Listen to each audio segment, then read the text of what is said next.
OEM이라고 하던가요. 주문자 상표 부착 이런 제도요. 즉 내가 돈을 가지고 있어가지고 내가 직접 어떤 상품을 만드는 것이 아니고 전문 제조업체에다가 내가 원하는 이러한 상표에 이러한 품질의 제품을 만들어 주시오 하고 부탁을 하는 경우, 이런 이야기를 많이 들었죠. 백주업계에도 이러한 OEM 생산이 중국 현지에서는 아주 허다하게 벌어지고 있습니다. 즉 자기네는 제조업체를 갖고 있지 않으면서 다른 제조업체에다가 이러이러한 술을 만들어 달라 하고 받아가지고 자기가 뜻한 상표를 붙이고 가격을 매겨서 시중에 내놓는 경우, 이런 경우가 빈번합니다. 그런데 우리나라에서 중국의 백주 제조업체에다가 주문 생산을 한다, 이런 이야기 들어보셨어요? 실제로 우리나라의 백주 수입업계에서 이러한 사례들이 있습니다. 오늘 그 대표적인 OEM 생산으로 우리나라에 들어와서 판매되고 있는 술 백주 하나, 이 장군왕을 소개하려고 합니다. 저도 가장 최근에 제 손에 들어온 술인데 술 이름도 생소하고, 그리고 어디 중국 쪽에 포털 사이트 같은 데서 자료를 찾아보려고 해도 도무지 그 어떤 흔적 같은 것이 나타나지 않는 술이 바로 이 장군왕이었습니다. 쉽게 말해서 중국의 인터넷에서는 이 술이 검색되지 아니하는데 우리나라 인터넷에서는 이 술이 검색이 된다, 이 뜻입니다. 그래서 저도 우리나라 인터넷을 이렇게 찾아보고 하면서 이 술이 대강 어떠한 술인가를 짐작을 조금 하긴 했습니다. 우리나라 사람인데 중국 백주에 대해서 아주 깊은 관심과 조예가 있는 어떤 업자분께서 인터넷 자료에 의하면은 중국 백주업계에서도 품주사 자격을 획득했다라고 하는 분입니다. 와인에서 소믈리에처럼 백주에도 그 백주의 맛을 보고 그것을 평가하고 하는 그런 전문가들이 있습니다. 자격증도 있고요. 이제 우리나라 분이 그 품주사 자격까지 땄다고 하니까 퍽 내공이 있는 분이었던 모양입니다.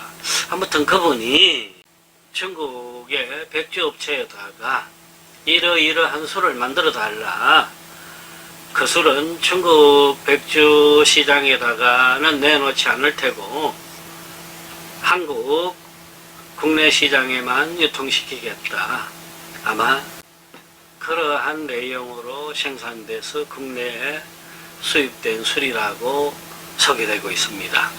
저도 궁금증이 생겨요. 우리나라의 백주 유통시장이 어느 정도가 될까요?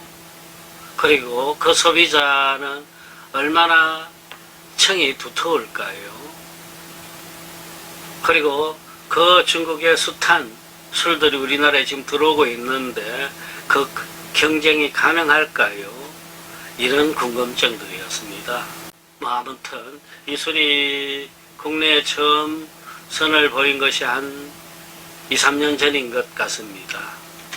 그래서 국내 백주 마니아들한테는 꽤 이름이 알려진 술인 듯 싶은데 저는 이번에 처음 만난 술입니다.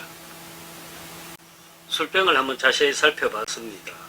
따로 이 네모 반듯한 포장 과학이 있는 술이 아니라고 합니다. 아마 술값을 가격대를 낮추기 위해서 그런 포장곽 같은 것은 마련하지 않은 모양입니다. 값 이야기가 나왔으니까 제가 인터넷에서 확인해 본 결과 이 술이 시중 마트 같은 데서 15,000원에서 20,000원 사이대에 거래되고 있다고 합니다. 연태 고량주 가격과 비슷하거나 오히려 연태 고량주보다 약간 저렴한 가격대를 보인다고 소개되고 있어요. 15,000원대라면은 우리나라 시장에서의 가격으로서는 나름의 경쟁력을 가진다고 여깁니다. 장군왕이라고 읽어야 되겠죠. 장군은 아니고, 요 장자는 흔히 우리가 말하는 대장부, 장부라고 할 때 그 사내의 상징성이 가장 큰 그 장자입니다. 군은 임금을 나타내기도 하고 훈자를 말하기도 하고 또 인칭 대명사로서 당신을 뜻하기도 합니다. 왕은 왕이고요. 뭐라고 새길까요? 그러면은 어떤 이는 뭐 대장부요, 군자이고 왕인 당신 뭐 이렇게 한다는데, 그보다는 저는 이렇게 제 나름으로 이렇게 이 수이름을 보고 처음 새겼습니다. 대장부인 그대가 곧 왕입니다. 괜찮죠? 사내로 태어나가지고 호기롭게 술도 잘 마시고 인심도 잘 쓸고 성격도 너그럽고 하다면 진정한 대장부일 테요.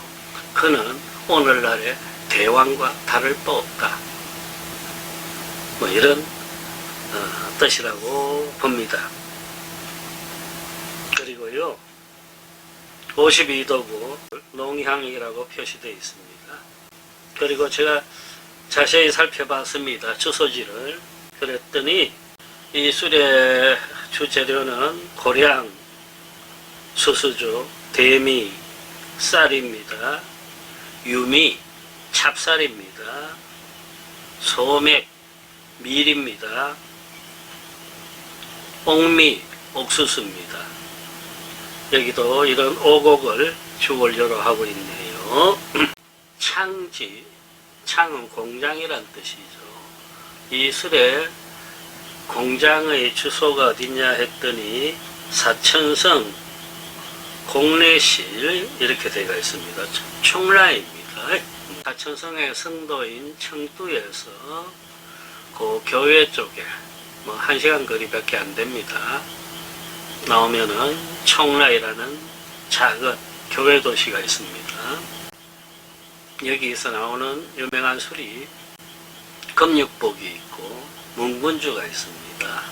그래서 도시는 작은데도 술의 도시로 이름이 꽤 알려져 있는 데가 바로 총라입니다. 그 총라이에 빈년주창이라는 술회사가 있는 모양입니다. 거기서 이 술을 만들었다 이 뜻입니다. 그래서 제가 이 빈년주창도 검색을 해봤는데 뭐 아주 규모가 적은 그런 업체인 듯 싶어요. 빈년, 빈은 손님이란 뜻이고 연은 잔치입니다. 손님을 맞이하여서 잔치를 벌인다. 술회사 이름이 꽤 멋스럽습니다. 거기서 나온 술이라고 합니다. 술병이 토자 형식인데 색깔이 아주 짙어져. 그리고 여기 지축을 박차고 튕겨나는 말의 형상들도 그려져 있습니다. 그럼 시험을 한번 해보겠습니다.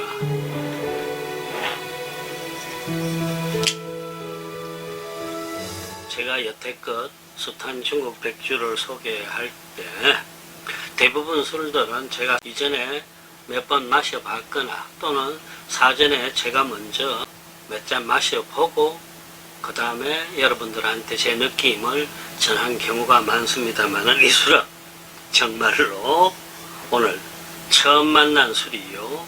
이 뚜껑도 오늘 처음 따보는 술이요. 그래서 진정한 의미에서 저의 첫 시험이 되는 그런 술이 되겠습니다.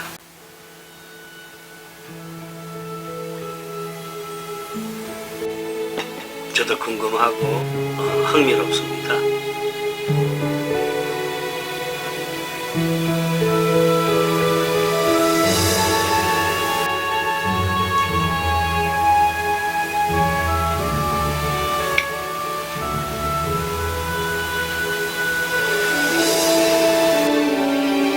술안주는 제가 치즈 한 조각을 준비했습니다.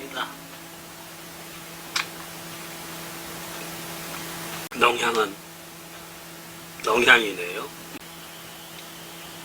처음에 탁 강렬하게 치고 들어옵니다.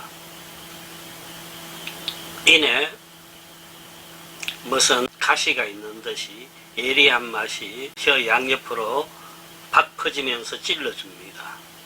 그런가 했더니 그 전체를 단맛이 휙 감아주네요. 52도라 그랬죠. 목넘김도 어렵지 않습니다. 향은요, 농향인 이름과는 걸맞지 않게 향이 별로 느껴지지 않습니다. 아주 단순한 어떤 느낌뿐입니다.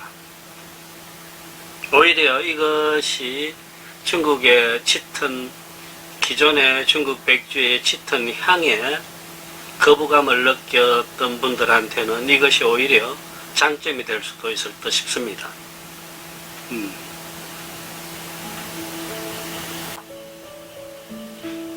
두 번째 이렇게 조금 입에 혀에 적시니까 약간의 짠내 같은 그런 자극성이 또 깔려줍니다. 깊이보다는 감각적인 그런 술맛이다. 예. 진한 안주, 흔히 말하는 우리 기름진 어떤 육류 음식을 넣고 이 술을 마시면 아주 잘 어울릴 듯 싶습니다. 괜찮네요.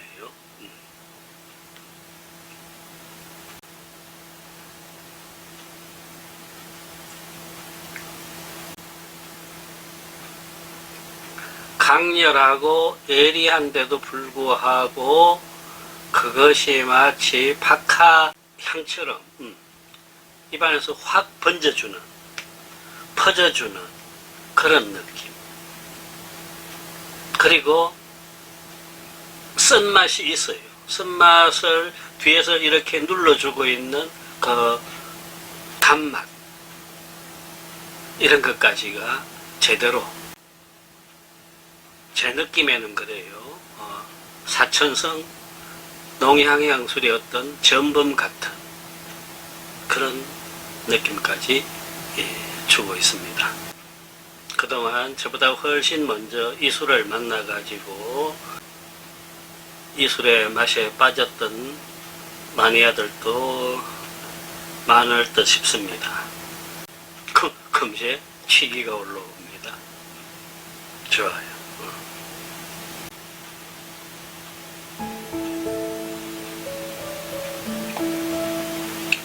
장마가 시작됐습니다. 오랜 가뭄이었어요. 제가 시골서 텃밭을 가꾸고 있는데 매일 그 호수를 뽑아다가 물 주느라고 참 고역스러웠는데 그저께부터 비가 쏟아지기 시작하니까 온 대지가 갈증을 푼 듯이 넉넉한 마음이 생깁니다. 이런 날 이렇게 강렬하고 예리하고 그러면서 달콤함까지 갖춘 술이 또 저를 찾아와 가지고 고마운 느낌 뿐입니다. 기회 되시면은 저렴한 가격에, 그리고 우리나라에서 중국의 백주 회사에다가 주문 생산해서 들어온 술이라고 하니까 이거는 국산 백주라고 해도 상관이 없겠습니다. 맛을 보면서 함께 즐거움을 가졌으면 좋겠습니다. 감사합니다.